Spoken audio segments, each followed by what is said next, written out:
TheJaseDawg here, and welcome to WrestleMania 32's results. That's right. So, this pay-per-view, it was pretty good, but NXT TakeOver Dallas was 10 times better. Now, if you agree with me, put that thumbs up, because I know you all do. WrestleMania was alright, it wasn't too bad, there was a lot of letdowns, there was a lot of, shit that shouldn't have happened, and there was a lot of surprises, but NXT TakeOver Dallas was actually a lot better, like, in-ring action, But yeah, so, if you want to watch my prediction video to see, like, what I actually got right and wrong, you can, but I'm also going to be addressing it in this video, so let's get into it with the kickoff show. So, it started off with the United States Championship match between Kalisto and Ryback. Now, this match was pretty much nearly an empty arena match, like, barely anyone was in their seats. Everyone was still outside waiting to get in. There was something wrong with the ticket system outside. They wasn't letting people in, so they really didn't have that many people in there for that match. Like, there was still a fair amount, but it wasn't that much. But it was actually a pretty good match. Kalisto and Ryback went back and forth. Ryback, destroyed him. He's a big guy. And then he just laid him out a lot, and Kalisto did some awesome high-flying moves and shit like that. It came down to the point of one of the turnbuckle paddings came off. I think Kalisto pulled it off by accident, and he kind of tripped Ryback up into it. Ryback went bang head first into the metal part of it, spun around, and Kalisto hit his Salida del Sol. 1, 2, 3, he retained. Now, in this one, I did predict Ryback to win, and I was rooting for Ryback to win as well by pins. However, Kalisto won, but he won by pins, so Kalisto got the outcome right, just not the prediction of the winner. But, yeah, it was a pretty good match regardless. Moving on to the next match on the kickoff show was Diva action. We had the 5-on-5 Divas match between B.A.D and Blonde and the Total Divas. Now in this match, this was pretty good. We actually got to see, Lana come out with the group. But at first she was just wearing some type of coat. I was like, okay. Took it off and she was wearing some mad design type of, I don't know, I guess you could say it was a full body type of bikini type of thing that you wear at the beach in a way. But it suited her, and at least she actually got in the ring, but she didn't really do much. She did a couple of moves on Paige, and that was all she really got to do. She did hit her finisher, however, which was awesome on Paige, but she didn't really do too much besides that. And came down to the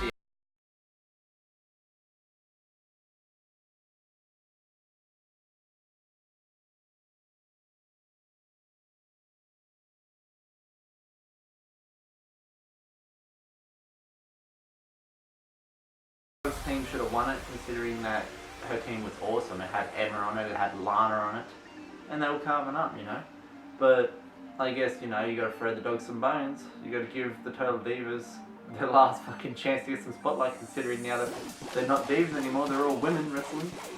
We're not having any divas anymore, as Lita addresses later on in the kickoff show how she announces the new, out of the triple threat between Charlotte, Becky and Sasha, that the winner will be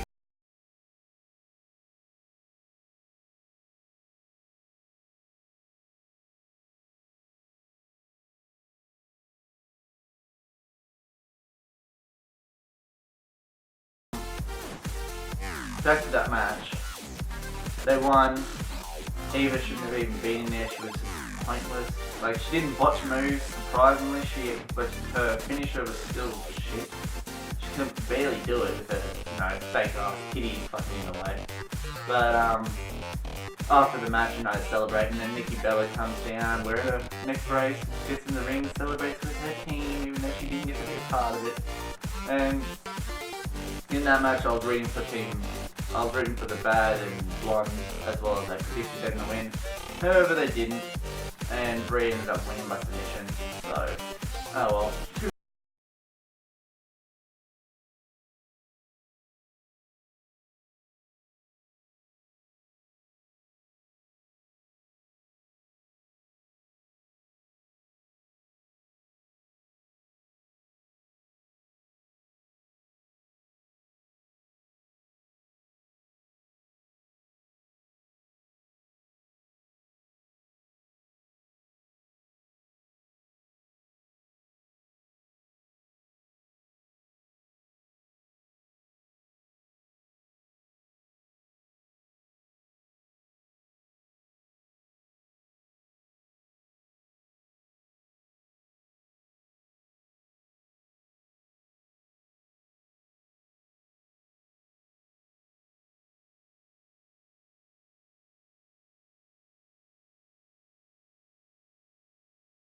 ones. I got all of them right besides one match of prediction. And it kind of almost was starting to feel like I was going to get every single match wrong in this one besides one. But we'll soon find out, guys. So then, after that, we head to the actual WrestleMania show. And we started with...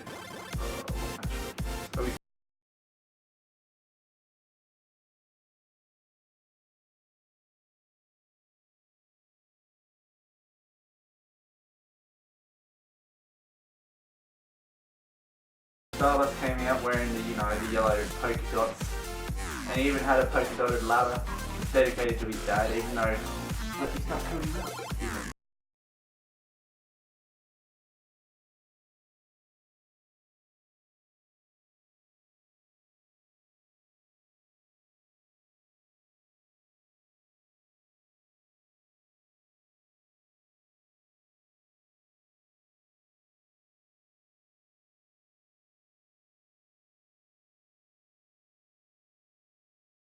Things that actually happened, they were all hitting each other really mad. I loved it when Cody put like the ladder on his head and spun around like a helicopter. The only person that actually stopped him was the Miz. But it was just so intense. There was so much hitting each other with stuff. And I'm surprised Sami Zayn, he even hit that DDT when he jumps through the outside of the ring, through the ring post area, and hits him with the DDT. He hit it on Owens. Whereas when he did that to Nakamura hit him right in the head with a kick and destroyed his face. But Sami Zayn actually went really well in this match, considering he got destroyed by Nakamura.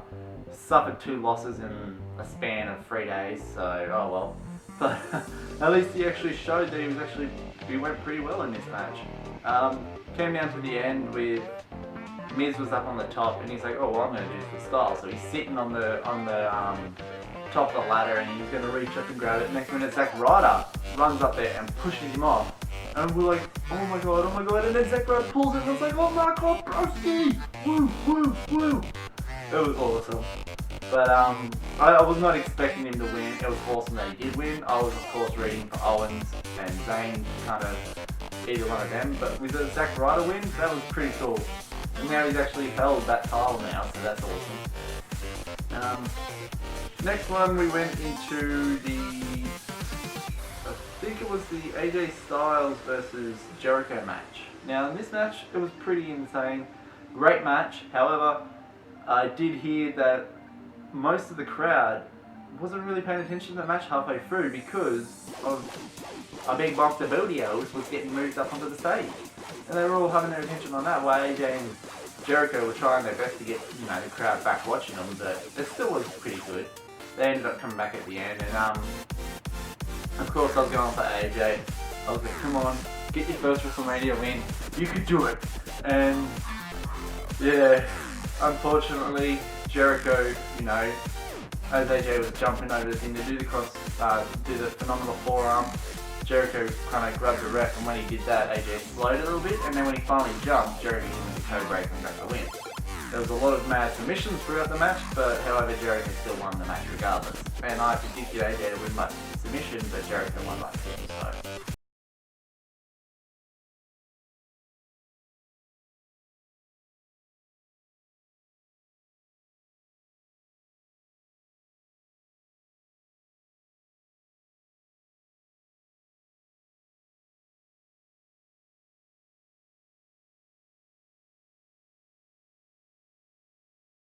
It was meant to be a handicap match, but however, it turned into be a 3-on-3 match. Not even 2 stars either, so. But there was also just a box tipped, and all of these type of cereal pieces fell out of it. And out come the New Day out of the box, wearing Dragon Ball Z clothes. Now that was awesome. Xavier Woods had the tail and everything, the monkey tail, and they were all like, thrusting while wearing their Dragon Ball Z clothing. Oh, it was awesome. But and then when the League of Nations come out, Rusev kicking the cereal down the ramp was so funny. He's like, "Cha, rich." But that match was pretty intense. They were going back and forth. At the end, it kind of looked like Big E kind of almost nearly killed himself with the way he dived and landed on his head. But you get that sometimes. And then, of course, Sheamus hit the bro kick. so Woods got hit with a bull hammer, and then he got hit with a bro kick. 1, 2, 3. I actually got this one right, guys.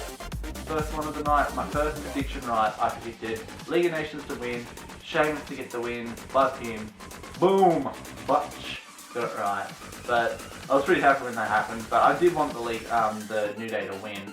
And it kind of didn't really make sense that the League of Nations not win, but because the titles weren't on the line. Yeah. But after the match they're talking and they're talking about how they can beat any 3 people anytime, and then Shawn Michaels' music plays. Now that was pretty sweet. I was like, oh, Shawny boy, and he comes in, he's wearing his wrestling attire. I was like, what? And then Mick Foley comes out, and he's wearing his wrestling attire, and then we hear Stone Cold comes out. And he's not wearing wrestling attire, he's just wearing jeans and a shirt, but he comes out regardless, and then they start walking down, they get in there, and then it just goes down. Like, it was 4 on 3. And then New Day grabbed Barrett out and pulled him out, so then they all started beating the shit out of each other.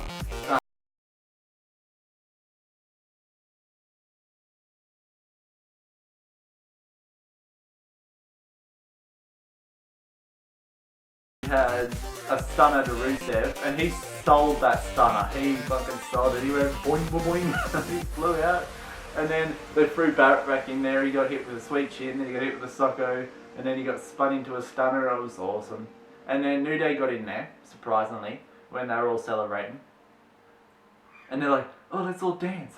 Come on!" And Shawn's doing his little jig in the background. Mick's starting to do a dance, and then Stone's like. And then, boom, boom, hit the stunner on Woods. It was so fucking funny. Oh, poor Woods. he didn't expect to get stunned like that. And then they, cracked a couple of cold ones, and Stone started sculling some Steve Weiser, and even Shawnee was even drinking it. And Mick had a couple of sips, and then he gave it to a crowd member, but it was pretty good nonetheless. That was another highlight of the night, I reckon. Then you had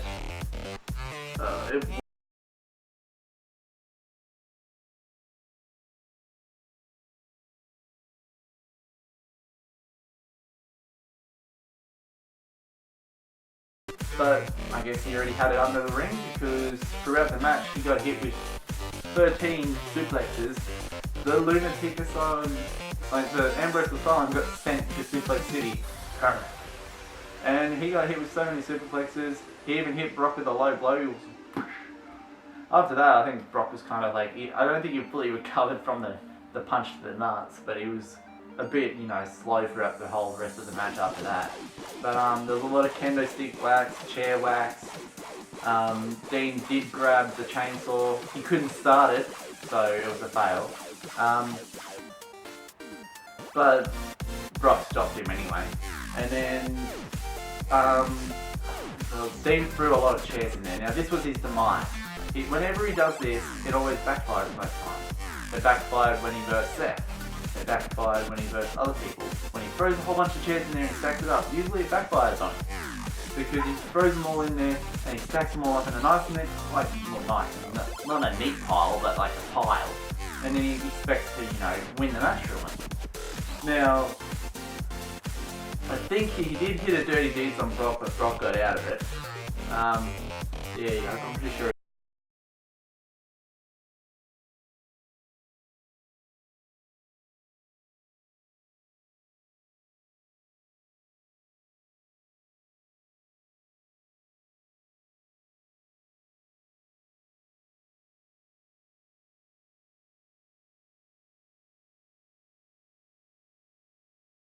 Boom, F5 on top of the chairs.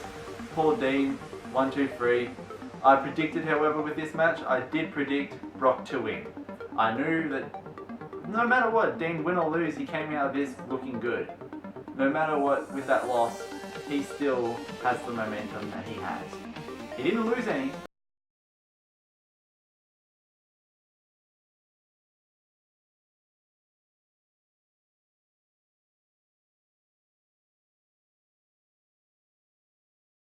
But, yeah, so I predicted Brock to win by pin. Got it right. But, heading into the next match, we had the Divas, well, it was for the Divas Championship, but it changed into the Women's Championship. So we had all three of the women out there.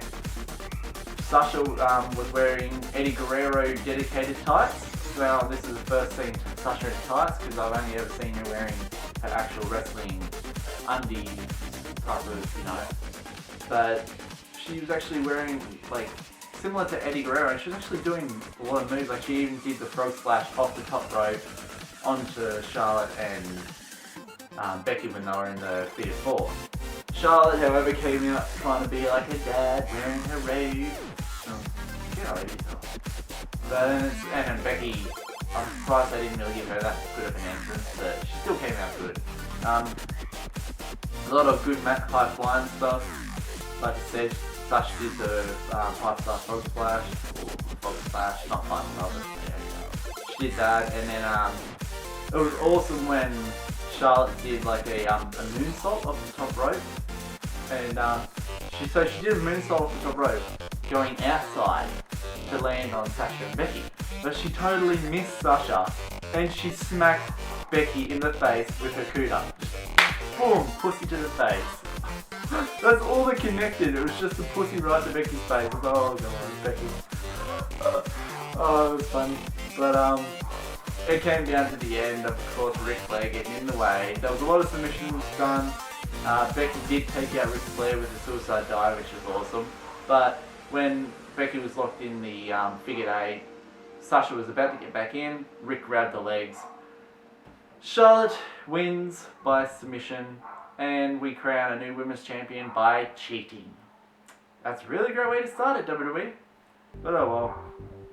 I did predict Sasha to win by submission, but Charlotte won by submission, so the title's alright, I guess, but I hope she doesn't hold it for long. I hope she loses it very quick, and I hope Sasha takes it. Moving into the next match, we had the Hell in a Cell match between Shane McMahon and Undertaker. And this match was awesome. Shane came out with his sons, they were all dressed up to the max, like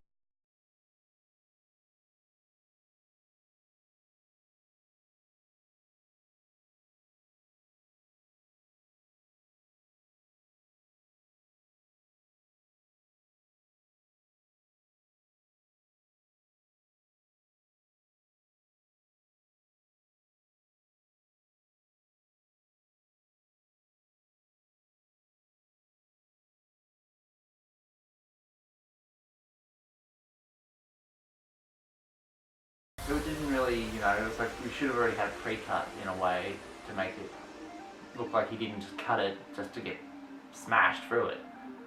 We had a coast to coast that failed. People say it was a pretty cool coast to coast. Yeah, it was, but Undertaker moved and it was more like coast to nuts. He got the whole can into his crotch. It was like, ooh, not to his face. It actually got him right in the nads. Undertaker hit him in the last ride. Shane kicked out. Chokeslammed him onto the steps. Kicked out. They went outside the ring. Shane ended up hitting him in the face with a couple of objects, like hit him in the face with the toolbox, and then hit him in the face with the monitor. Laid Taker out. Climbed up the cell. He was looking down. Crossed his heart. Hoped to die. Jumped off with the elbow. And here he's coming down. He's coming down. Oh my god! Take a move! Boom! Shane goes through the table, and Undertaker's like sitting over in the corner like, the fuck, this cunt's crazy. What the fuck, that's 20 feet tall, you fucking crazy son of a bitch. He was fucking like, what? And then after a bit, Shane gets up and he's like, come here, let's keep going. And Taker's like, whatever. Takes him in the ring and he's like that, and then Shane's like, again, and then Taker's like, pat, pat, pat. No, not today, Sean. Picks him up. Tombstone pile driver, 1, 2, 3. Yeah, so I predicted Taker to win. One by pin, so that was awesome. Another win for the TheJaseDawg. And then after that match, we actually went into the Andre the Giant Memorial Battle Royale. Now, with this one, there was a lot of, old guys in there like DDP. We had Shaq made his return. He made a return and went face to face. But you had Corbin in there. Had some weird ass type of Indian looking dude in there. It was alright, it wasn't too bad. Henry got knocked the fuck out in the first couple of seconds of the match. But you had Shaq and Big Show ended up eliminating. Like, it was awesome when Fandango, like, they were just face to face. Everyone was outside the ring watching, and Fandango gets in. He's like, oh yeah, and then he just gets thrown over by Big Show. Then Sandow gets in there, goes face to face with Shaq. Boom, he goes over, and then everyone eliminates Shaq and Big Show when they're choking each other over the top rope. And it came down to the end with Kane was trying to eliminate Henry, and so Young helped him out. And they get rid of him, and then Young slaps him on the chest. He's like, yeah, we did it. And then Kane just grabs him, and he grabs Bo, and he's got him both, throws him over the top rope, and then out of nowhere, Corbin grabs him, boom, flips him over, BC for the win. And the crowd's going, NXT, NXT. They loved it. Considering he lost to Aries, he needed a kind of a win like this. But yeah, so we have the third Andre the Giant Memorial Battle Royale winner. Number 1 is Cesaro, 2 Big Show, 3 Baron Corbin. I did predict Cesaro or Samoa Joe or Axel to win, but I'm happy with BC winning it. And then after that we had The Rock come out. Comes out after the Dallas Cowboy cheerleaders do their little dance routine. Comes out and he's like, oh wait, goes back out. Comes back out with a gun. It turns out to be a flying car. He's like, just fucking blowing it into the crowd, like, yeah, I'm gonna burn you all, you bastards. And then he sees his name. He's like, well, why not set my name on fire? You're burning the shit out of your name, son of a bitch. Goes down to the ring. He's talking about how they set a record, they beat the record for attendance at WrestleMania, whereas really, I've read a lot of things that said they lied about the attendance record. They did not beat the record, so they didn't have over 100,000. But The Rock turned around and said, we beat the record, we have 101,000, blah blah blah blah. And then after that, the Wyatt family come down. Now they get up on the thing and they're talking about, they're talking to The Rock, and The Rock's like, says a couple of mad things, like funny things back at him. It was pretty awesome. He said that Rowan's parents must have been related. And he said something funny about not Harper, Braun Strowman, but I couldn't remember what he said. And then instead of Bray Wyatt being the eater of worlds, he's the eater of hot pockets.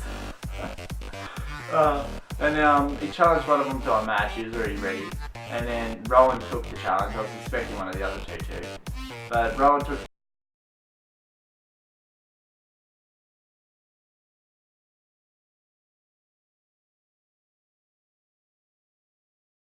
Really? 6 seconds? Oh, they just fucking not big time. And then it looks like they're about to beat the shit out of Roxy Elf on the aprons. And then next minute, faggoty, drugged up monkey man John Cena's music plays. And then he comes, runs down to the ring, and they all hit their fucking finishes and signatures. It's like, John Cena, get fucked. We don't want you. Just get lost. Fucking annoying bastard. Drugged up monkey man's what he is. But yeah, I'm not going to talk much about him because I don't like the fact that he's a man. And then we head into the main event. After we find out of the next WrestleMania is in Orlando, Florida, we head into the next match, which is the main event. It was the WWE World Heavyweight Championship, Triple H versus Roman Reigns. Now, this match was pretty good. I loved Triple H's entrance. It was awesome.